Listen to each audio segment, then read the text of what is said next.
Good morning, everyone. Thank you for attending my talk, Develop Yourself and Uplift Others. I appreciate you taking the time to join me this morning. So this talk is going to be a bit about how you develop a continuous improvement program from the bottom up. This is an experiential talk, so a lot of the materials that I cover on here will be with very specific examples because I would rather you see the successes and the failures than talk about something in theory and not know necessarily how to do it in practice. So I work for Huntington National Bank. I'm a senior application architect. I run the enterprise automation program. Before I was in IT, I was a scientist for over a decade. I worked with fluorescence microscopy and spectroscopy. My friends convinced me to jump in, and I've been in ever since, and I love it. However, my favorite job was as a baker for Panera Bread. I did that crossing over from science into IT for about 5 years. So if you ever go into a Panera in the morning, that entire bread wall and all those sweets are typically made by one person overnight. So I was that guy. And then I gave it up ostensibly to spend more time at home with the family after I got married. Now most of the time I work on the weekends, so it didn't really work out too well. I'm also a huge board gamer. I travel around the world to play a game called Diplomacy. It's a game of negotiation where you can say anything. It's known as the destroyer of friendships, hence the reason why I have to travel around the world to play Diplomacy. I'm also an evangelist for Ruby Cucumber. That's the primary tool set that I use at Huntington, but I'm not going to really be talking about automation today. Instead, what I'm going to be talking about is how we can actually uplift ourselves and others around us. So we're talking about career development and establishing a culture of learning. And I'm going to touch on a number of areas which you can do it. So this is an all-encompassing program that you can develop from the ground up. This doesn't mean you should do every single one of these things. It's just look for the best and easiest targets that you can approach from the very beginning. So we're going to start off with a lesson in failure. I like to get the audience feedback during this, so at certain points in time I'm going to solicit your feedback. You don't have to answer if you don't want to, but I was wondering if I could have someone in the audience share with me a time in which they wanted to bring about some sort of continuing education in their company and it did not work out so well.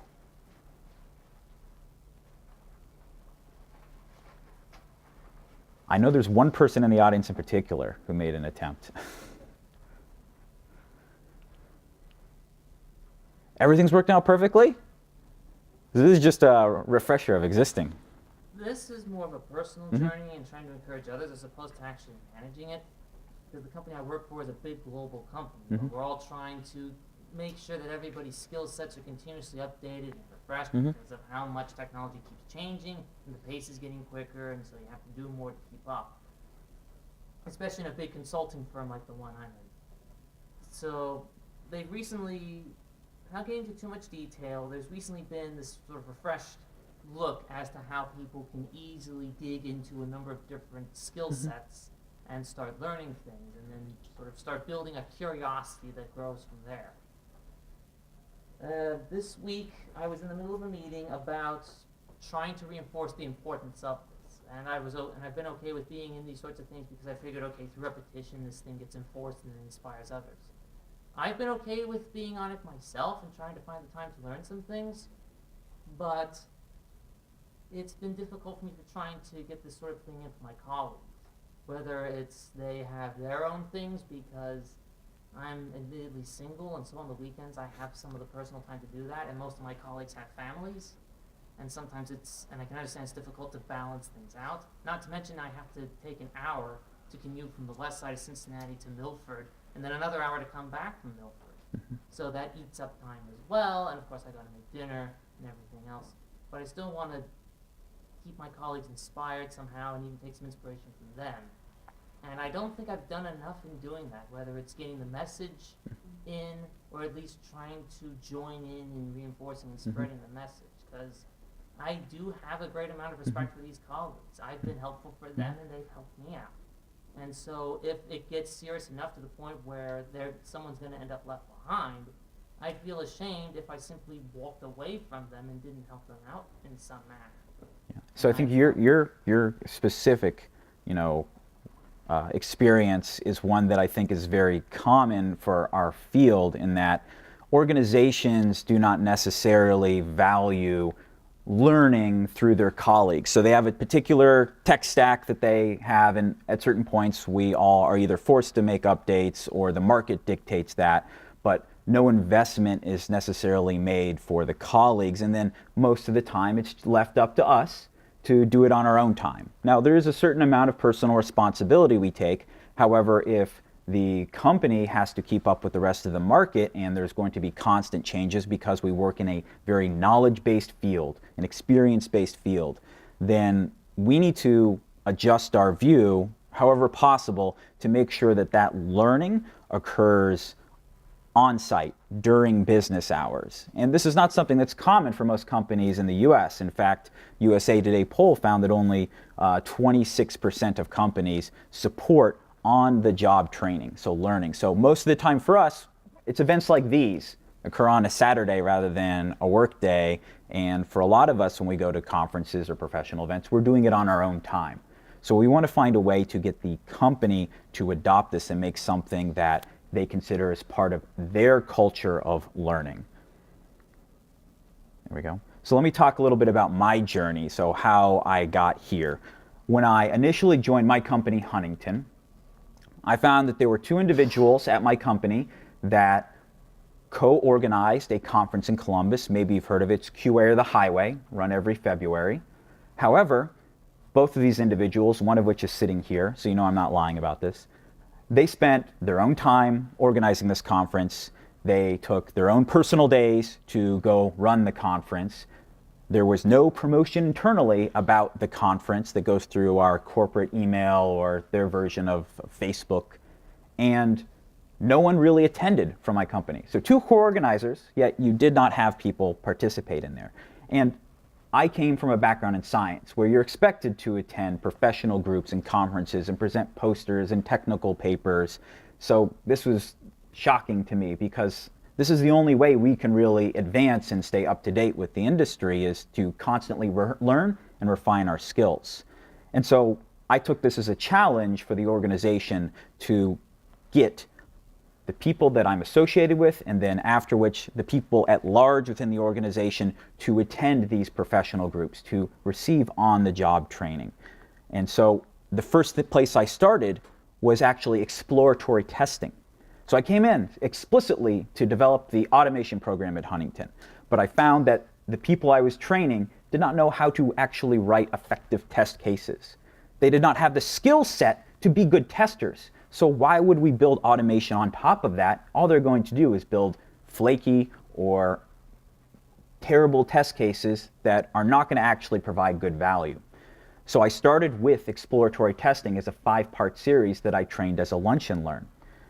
I looked for the next year to target QA or the Highway, to send members of the QA organization there to get continuing education.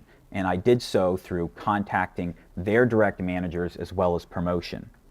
And then I looked at what are some of the negatives that people have associated with the idea about their job. A lot of them felt like they had no direction, that they had no career prospects. And if someone feels in despair that they don't have advancement opportunities, they don't see a future career, how likely are they to put in effort at the job or go above and beyond? So I wanted to find a way to have their career be developed with clear roadmap. Start off with development challenges.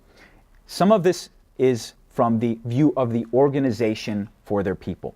So organizations view us as cost centers, money out the door to spend for a service. And that's our salary, that's our paid time off, that's our healthcare, that's the payroll taxes. And that is because they do not view their employees as assets.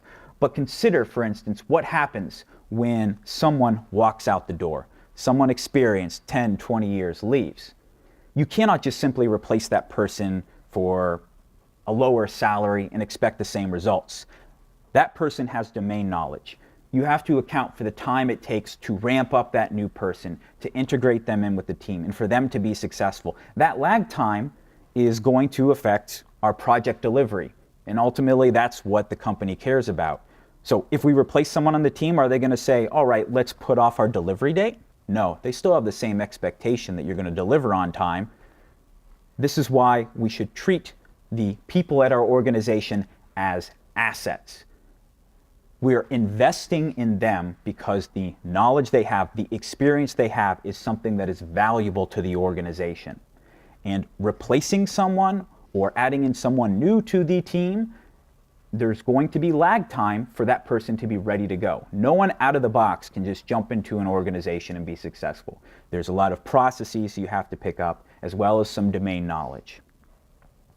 So getting an organization to change their thinking on this is a bit like trying to get one of these large cargo ships to stop on a dime. It is impossible to do for any organization. The transformation has to occur over the course of years. And so for you, when you leave this session, you think, all right, what can I do to help uplift others and develop myself? You have to think about this as small course corrections you're going to make within your organization. You have to be persistent in your goals. And you have to start off small. But being the person who's going to bring about change often has negative consequences themselves. So as you can imagine, within my own company, as I was trying to get support to have people attend conferences or to take time for professional development, being that sort of herald of change often resulted in management not liking my approach and stepping outside of my bounds. So this is a warning for you that if you want to be this person to affect positive change, you are going to get pushback from the management on it. So you have to start small and build up. You also have negative impact from people who are entrenched within the system. And this is the so-called resistance to change continuum. So on this continuum, on one side, you have people that are blindly loyal, that whatever their managers say or whatever their peers say, they're just going to go with the flow. On the opposite side of that, you have individuals who are militantly opposed to any change. And that is because the current system works well for them. They don't need to exert any additional effort. To actually learn and grow or change how you do things, that's a risk. On either side, you're not going to really have much effect. For the people who are blindly loyal, they'll stay that way. For the people who are opposed, they're likely to stay that way. What you should care about are those individuals in the middle, those skeptics, those people who want to know what's in it for them, or they want proof that it's successful before they join. These are the people that you need to convert to allies, because if you're going to institute a program such as this and you're just going to go it alone for years, you will burn out. It is not possible to achieve this without bringing in some allies. So what are some blockers we have to overcome those hurdles? Well, we know that project deadlines drive everything. Most of us operate under DDD, deadline-driven development. So whatever we can finish, so long as we hit code freeze, or so long as we hit production date. These are things that will prevent you from scheduling time for people to have learning activities. Project-associated administrative tasks, existing scheduling that people have, also prevent you from scheduling this time in, as well as meetings, soul-crushing meetings. People are not available. This is why that I recommend, if you're going to schedule any of these tasks, you try to do it over the lunch hour. Make them as lunch and learns so that people have the opportunity to attend, whether they are full-time employees or they are contractors, because contractors always on the clock. If you provide them that opportunity where they don't have to make up the time, they can do it during lunch with lunch provided, then you can have great success. So where to begin? Well, we look at intrinsic motivators for individuals. If you want to say, I want to focus on this given area, because you need to speak to the people to convince them that this is a valuable area where they can help out. For one, people care about community. They want to know that what they are contributing to is going to have a positive impact on others, whether it's development of their product or it's helping out team members. Others, they care more about mastery, being an expert in coding a particular language or using a particular tool. What you need to do is try to find out from those individuals who are open to hear you what is driving them, what is motivating them, because you can assign tasks and create opportunities that they are going to help drive for you because they care greatly about it. And I'll show a few examples of this in a little bit. Overall, when I'm trying to bring about any change, and this is active and ongoing, this is not something you reach a mature level and then you stop. This is the process that I look at. What I do is I try to see what is a need that we have, either individuals through just simply complaining to me that they want change, or what is going on in the industry. I try to institute a change and frame that as an organizational need. So for instance, us attending these technical conferences will improve our skill sets, so our developers will be better, our QA will be better. And then I just do it. I've learned through experience that if you ask permission, in the corporate world, oftentimes they'll just say no out of the bat. They do that as a sort of gatekeeping method to prevent people who aren't really serious about it from achieving their goals. So you have to ask continually to get something done, or just do it. And do it for this reason. If you're taking part in an activity, let's just say a book club, or you're doing a lunch and learn, and you weren't given permission to do so, how much trouble could you get into? Because you are doing something that is helping the company and helping the employees. It's very easy afterwards to say, oh, I'm sorry, I didn't know, next time I'll be better. You still accomplished your goal at that point. After you're done with any of these activities, what you want to look at is the reaction from your audience. So after conducting exploratory testing sessions, I looked for feedback from the audience, both experienced individuals and inexperienced individuals. So that way you can make adjustments. During those sessions, you're going to find people that are more engaged, more motivated, and capable than others. Those are the people that you look for to recruit as allies. They want to help. Naturally, people want to help others and see others succeed. You can ask those individuals, I need help in this, or can you be of service in this goal? And you can recruit those allies. In this way, this refinement looks very similar to the plan, do, check, act cycle, spiraling up. As you get successes and notify individuals of those successes in your organization, you can do more and more. So you're gaining more and more momentum as you're going and growing your continuing education program. Let me go specifically into our continuous improvement. So I've divided up our continuous improvement program into these primary areas, where I look at a career development, conferences, certifications, official foundational training, learning activities, book club. These are all individual discrete areas, but they will support one another. So when you're looking to bring about change within your organization, choose a few of these that you know are the easiest and tackle those. But have in mind a roadmap for what you want to do overall for your organization. So let's start off with the career roadmap.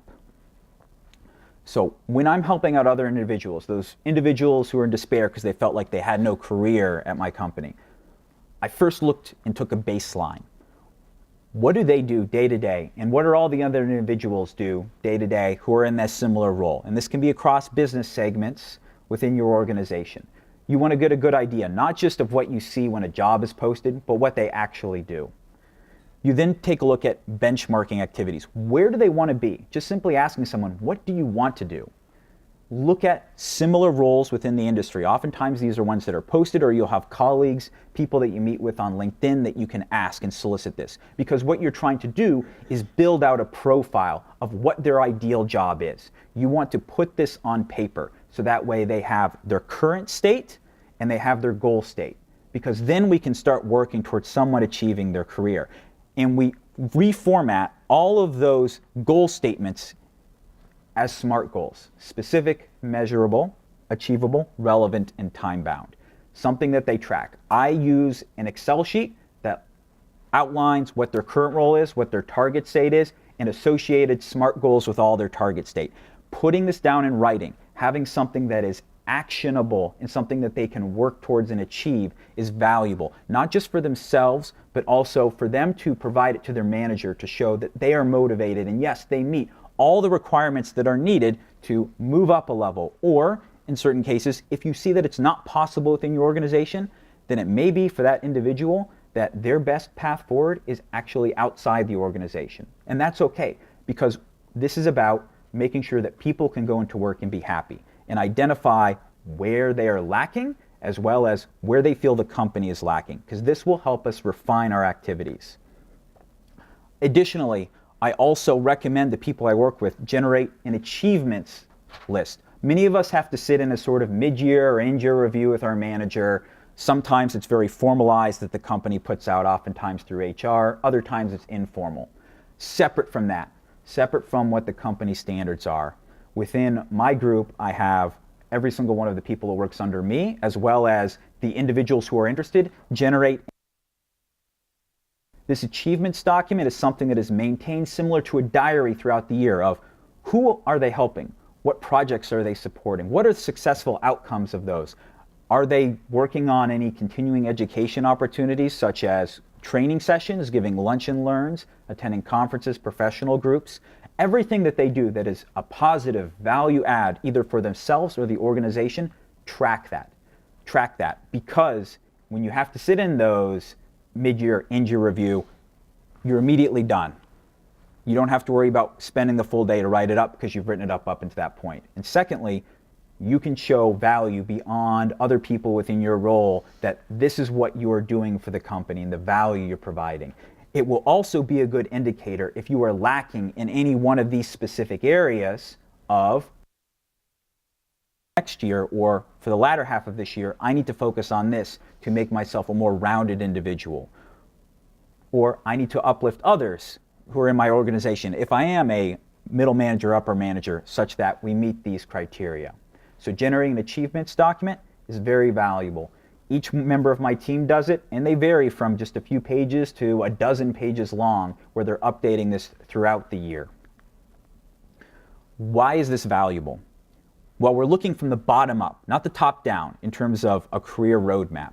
We want to develop talent within our organization and have them grow up through the organization because their domain knowledge is valuable. So you start with interns and co-ops and technical youth, people that you can bring in and establish a firm set of requirements for this is our expectation to be a full-time employee at a junior level, and have those juniors become seniors, have those seniors become leads, and have those leads, if they want to, go into management.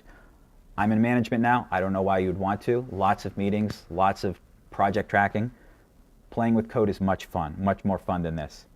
But you can generate within your organization that career trajectory independent of what HR says, independent of what the upper management says, because those are the people that are high achievers who are tracking their SMART goals, who are developing their achievements. You begin to see across your organization what are the actual tasks that people do on a day-to-day basis rather than what's just listed in the HR job description.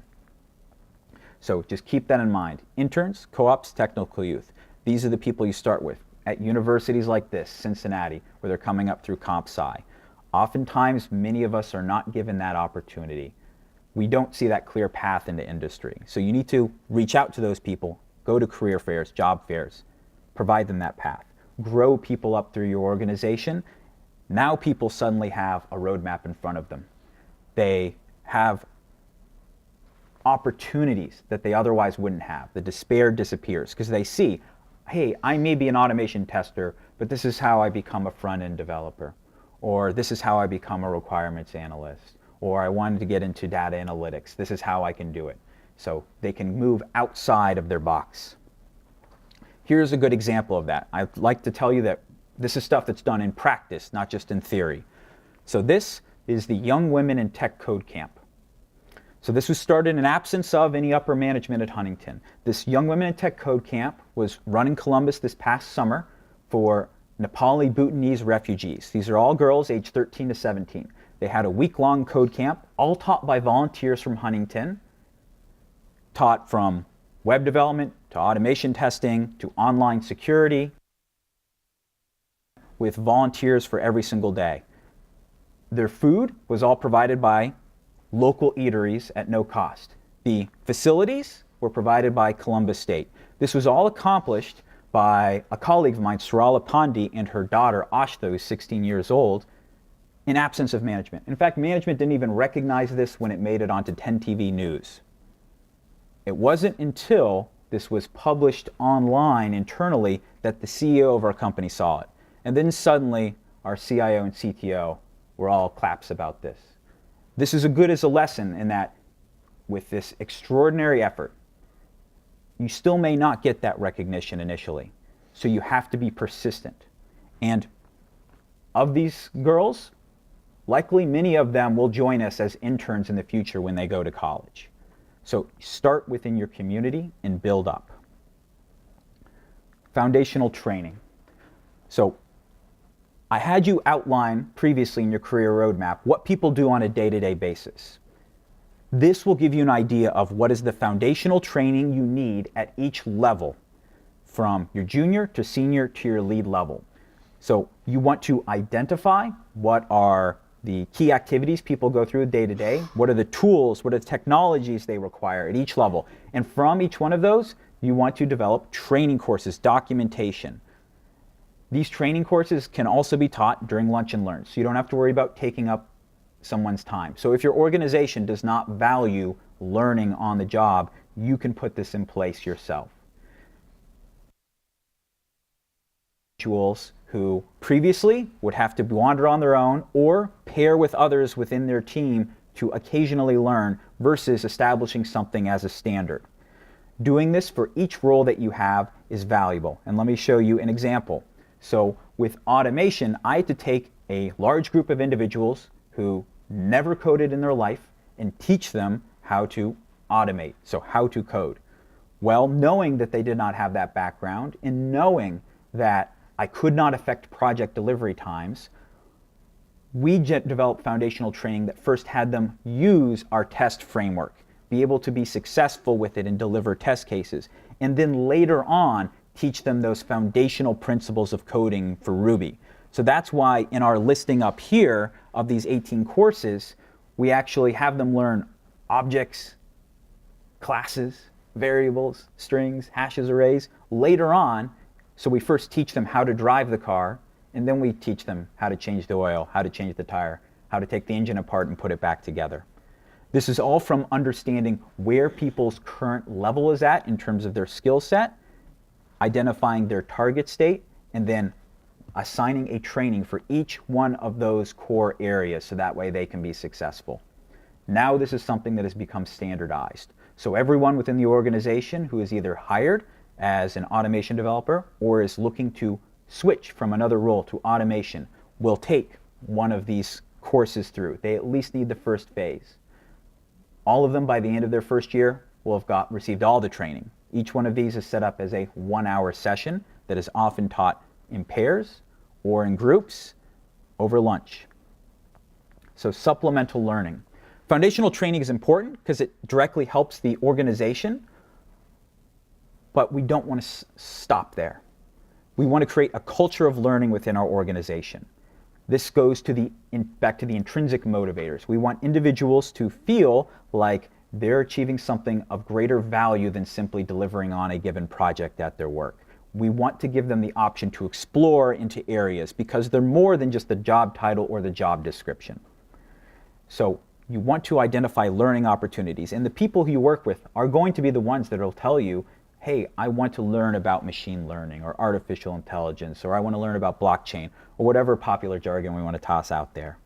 So to do that, with the group of people you have first on your team and then within your organization, you want to brainstorm those ideas. What is something that can be valuable? Then you want to find individuals who are willing to do a deep dive in that area and then provide that training to others within your organization. I'll give you an example of the supplemental learning and practice. So we have developed not only our Ruby training series, but also Women in Tech. So I found that women were not being given the same opportunities as men in terms of training at Huntington. So we developed a series where it's just strictly women choosing a topic of whatever they want to speak about that relates to their job and present that to the rest of the organization. Additionally, we have a Ruby Gem series. So this is a monthly lunch and learn series where one person, it does not matter your level, does a deep dive on a particular Ruby library and then presents it to the rest of the group, showing here are the core aspects of that library. Also, if we wanted to integrate it, this is what it would look like in something in practice. You take these brainstorming sessions, you turn them into actionable items, and you have one individual deep dive and share with the rest of the group. And then suddenly you end up with a state where people are volunteering for you because they want to contribute to this, or they feel passionate about a given area. The people who have the most passion are the ones that you want to tap to present. It started with just my team, and now we have dozens of people who are taking turns providing this supplemental learning, not explicitly related to our job descriptions, but areas in which we want to explore. So let me show you one example of supplemental learning that has turned into actual practice. So something we integrated into our organization. This is code reviews and refactoring. You should ideally have code reviews of all of your development code as part of your practice, but we do not, nor do we have it for our automation testers. But we wanted to because it's a good practice, as well as refactoring sessions. So we had to find a way to integrate this in and make it something that is formalized. So what we looked at is, well, what are the benefits that we can provide to the management for code reviews? And we presented this as a business case. We wanted to identify individual teams to pilot this, so starting small and then growing. We started with our automation and not with our development. The reason why we started with our automation code is because many of those individuals they had just learned their first language, Ruby, and they were more apt to adopt this as a practice than developers who had been working for 10, 20 years and knew exactly what to do. So we had specific targets within our code review and refactoring of these are the principles that we want to follow. We documented those guidelines of this is what we want as a positive end state, not just using code analysis tools, but what we want as an organization. We didn't say this is what we're going to do. Instead, it was simply I solicited from each team what they believe to be good test cases, what they believe to be good best practices, to get them to be invested in the process because they own it now. To lead this, we had for each session that we scheduled bi-weekly, a team leader that rotates, someone who's going to decide the focus area that we have. We also have an automation guide, someone who is a strong technical resource to unblock them if they had any sort of hurdles. And then a specific focus area that we gave from a high level. Maybe it's your active project work. Maybe it's part of your regression. Maybe it's something that we saw from our code analysis tool to make improvements on. Adding this structure around code review and refactoring sessions makes it real for people. If you go into a meeting and you say, we're just going to do a code review on this PBI, and you don't provide any structure, then you'll quickly find that people will go off the rails or they'll stop doing it altogether. You need to turn your ideas into actual practice, form and structure around it to make it successful. So now we have this as a standard where we're putting it on the calendar that every 2 weeks the entire team would be there and they would participate in these code reviews for their active work. They would participate in refactoring sessions. The added benefit, instead of having an individual hyper-focus just on their active work, either their requirements or their PBI, they could now see the full picture, the scope of their application's behavior. So this is a way to also transfer domain knowledge from one individual to the other, whether it's from a technical standpoint of being able to code Ruby or understanding how the application behaves. So this next topic can be somewhat difficult to talk about because I've encountered folks who are adamantly against certifications and those that believe they're absolutely valuable. And I'm not going to pass judgment on one or the other. It's simply up to your own view and your organization's view for whether or not you want to incorporate certifications into your continuous improvement program. But what I do recommend is to look for each one of those certifications that you'd consider, the source material, and whether that source material and lessons from that are valuable for your organization. What I recommend to start with is not bringing outside resources to train you. That can often be costly, on the order of thousands of dollars per person. You're not likely to get approval for that in your training budget. Instead, look for opportunities for certifications that you can have individuals learn and provide those lunch and learns or other activities such that they can train others in. Something where they can absorb that knowledge. Then, after you have that set, you can formalize it and start to make requests for reimbursement for the certifications. It's about formalizing it as part of our activity and growth as an individual. So I said that some people feel differently about certifications, that they don't think it's very valuable. So I provide this as a counter for the Professional Scrum Developer certification. All of this, all these books, are the recommended background material for that certification. Many of these texts are seminal in the field. Design patterns, clean code. So regardless of whether you actually have people go obtain those certifications or not, using it as a reference for this is the material that I want to learn and impart upon my colleagues is valuable. So we took the Professional Scrum Developer certification last year and divided up amongst my entire team into 11 different sessions with all of this as background material that we all learned, and then provided that to the individuals within our organization over the course of 11 weeks. And we do this every year. So we started in 2016 with 2 certifications, Professional Scrum Master and Certified Software Quality Analyst, every single year in different areas based upon the feedback we get from the people within our organization. Some of which care about process, so they care about the agile. So we've done Professional Scrum Master, Professional Scrum Developer, and this year Professional Scrum Product Owner.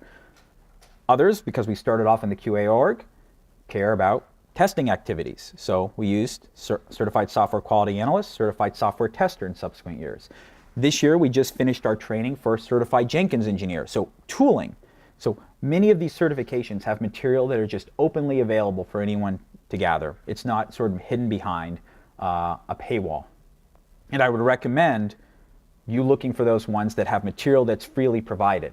So that way you can first start educating the people within your organization and then move to making requests for reimbursement for certification, for formal training courses. So we have 6 right now. Next year we'll have another 2, and we're in the process of soliciting advice. So the next area is what I consider to be the easiest one to implement, and that is simply the book club. So we wanted to have individuals come together and discuss different technical topics, but not have it be something where one person is leading it and eventually everyone else drops off because they didn't read the chapter or they lose interest and wander away. So we want to overcome those hurdles of a book club that's executed but doesn't maintain momentum. So we start off with topics that can be widely applied. So first in the QA space, we looked at, well, what better for using Ruby Cucumber than to use the Cucumber book as our topic of interest, because we can ask everyone within the QA organization to join us and anyone who's outside of it who wants to learn about automation to join us. We then moved on to other topic areas based upon the feedback from the people who are actually attending. So refactoring by Martin Fowler. We even had individuals who had no coding experience who joined the organization who wanted to learn to code, so we started Learn to Program. And then we worked on best practices this year, like pragmatic programmer, or processes like behavior-driven development and action. This is all driven by the community. So why simply have these books, and how can you actually keep that momentum going? Well, you want to build up a library for knowledge sharing. The library directly applies to people's specific roles as well as what they want to go into. This is driven by the individuals with your organization to bring in their books they have as reference material or their ebooks and share it with others who are interested. You do this so you generate a set of onboarding documentation of, you want to invest in this as your career? Here's some materials that you'll find valuable. You dig down even further than that to make the book club formal. To do so, you set up scheduling every other week or every week with specific timelines and roles. So we have specific roles for this, for someone to lead the book club and for someone to act as secretary. We have a given structure for each book club, where we do have an associated PowerPoint for the person leading that discussion that time, as well as recordings that are occurring and discussion points, as well as book summaries. So we've actually divided this up, where each book club we have one leader and we have one person serving as secretary. That leader is going to choose to drive that discussion. The secretary, they come up with a book summary live as we're reading the book.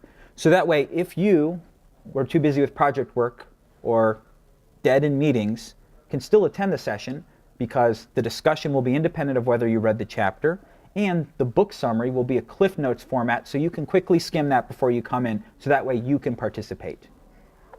We started the book club with just my own team leading it as leader and secretary. Since that time, we've completely given up control of it. Have volunteered to be leaders and secretaries of this. And it's easy for them to get into because we put those rules, the structure around the book club. And people want to be leaders because they say, hey, I really am passionate about this book. I want to discuss it. Great. So they're now responsible for the bi-weekly sessions, and the secretary is responsible for creating the summary. And we have a book club that's been going on for 2+ years, going strong. The last area is near and dear to us because we're at a conference right now. Conferences and professional groups. So as I mentioned, when we started out, we didn't really have participation at conferences. The two people who were co-organizing it had to take their own personal days to go do it, and no one else attended conferences. So the order in which you should actually look at this is first to promote, then to attend, and then to present. Look at conferences in your area that are close by, that are easy for you to attend if need be. But even before you think about that, just simply send out an email blast to your various groups saying, hey, this is a conference that's upcoming, this is the date, this is the location, these are the topics, here's your schedule, here's how you buy into it. We first had to start with people paying their own way and taking their own time. But we had such great interest that then we could go back to management and say, this is a professional development opportunity. We want you to reimburse the people who are attending for the cost of their ticket. We also want you to cover the time that they're taking away for these conferences. We have to do that in each one of these sort of steps. How do you get them to convince them to cover the cost of training for attending the conference and billing it to work? Well, you can say, as we did, each person who attends should keep notes, take a summary on what they learned at the various sessions, and present that back to their team during a team meeting. That was enough to convince them to allow people to attend conferences and bill against the actual company's time and using the corporate budget. We started off small with just QA or the highway. My team has attended over 21 conferences this year. We're scheduled to give 60+ talks at conferences this year in 3 different countries, all from nothing. For that conference I mentioned, QA or the highway, we started off with 0 and we've grown since then. So it's just important to remember, if you're going to work on conferences, start locally. Build the awareness within your organization. Make something that is an exception part of actual practice, and then build up to have speakers. If you have speakers at an event, it makes it very difficult for the management to say no for reimbursement for the cost of the conference or taking that day away, because you are representing that organization as part of the brand. So becoming a speaker is valuable. Here's an image this year of QA the Highway. My company had never sponsored a tech conference before until this year. We sponsored this year. We had 0 people attending 3 years ago. This year, we had 32 people who attended. We had 4 speakers. We're also at CodeMash, conducting pre-compilers, and if you attend Stir Trek, held in a movie theater, we present and attend and sponsor there. This is an incremental change that you have to be persistent about to reach your organization's goals. Start off with a conference and build from there. In terms of professional groups, these are a lot easier to adopt. These are ones that are typically held after hours. Sometimes they're held during lunch hours. You want to target the professional groups that are in your local area, that match up with your tech stack or where you have an interest. You want to promote this internally. Get at least one person to attend this professional group and report back on what they learned. Knowing that other people in your organization are attending and having them spread that knowledge back will encourage others to attend as well. You can even move up to speaking. And what I recommend, if you try to become a speaker at a conference, start small. Give that lunch and learn within your own company. Next, move up and go into professional groups. So becoming a speaker, not everyone's into, but it is important. It is important if you want to institute organizational change, because you are demonstrating to your company that you are a thought leader within the community, that you are building their own brand. It is much easier for, say, contracting companies than it is for the clients that they actually support. I work for a big financial institution, so whenever I want to go speak, I have to go through 9 levels of approval with my PowerPoint. Primarily, it's because they're afraid I'm going to advertise for a mortgage loan rate, and then suddenly you guys are all going to get a great deal. Rather than, hey, here's some pictures and some code. Keep it simple when you're presenting. So like this, something that you've had experience with, that you're passionate about. Focus on that topic and give it. You don't need to be an expert in your field to give a talk at a conference or professional group. You need to be passionate about it and have something that can provide value to the audience. So delivering with passion is absolutely important, because you want to be able to show other people that you care about this, you're willing to learn, and you're willing to teach others. This will help inspire others to present and contribute as well. Before this year, only 2 people in my organization had spoken at conferences. I had 6 additional people this year speak at their first conference, 2 of which are deathly afraid of public speaking, but wanted to do it because they wanted to contribute. So focus on people. The last component is easy to adopt in that it's about bringing in external speakers. You're already at a conference. If you want to know that you could bring someone into your organization, you're wondering who, look at the list of speakers. And if you've attended their talk, invite that person to come speak at your company. Because they're already speakers, you know that they're passionate about it. They will consider it an honor to come into your company and present during a lunch and learn. So take that approach. Look through the local conferences and invite people. You want that outside knowledge seeping into your company to see what's going on in the industry. Something that's very easy to adopt. You just put in for an hour session, you invite someone, and you can do it on a monthly basis.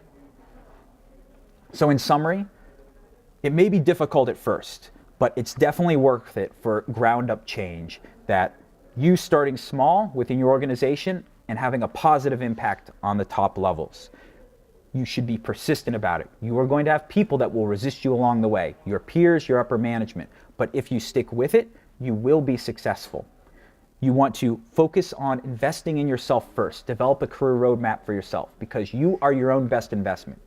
And then you want to focus on uplifting others around you. Those are the individuals who will become your allies and your supporters, and they will help you out. If it was just me doing this entire program at my company, I couldn't do it and my day job.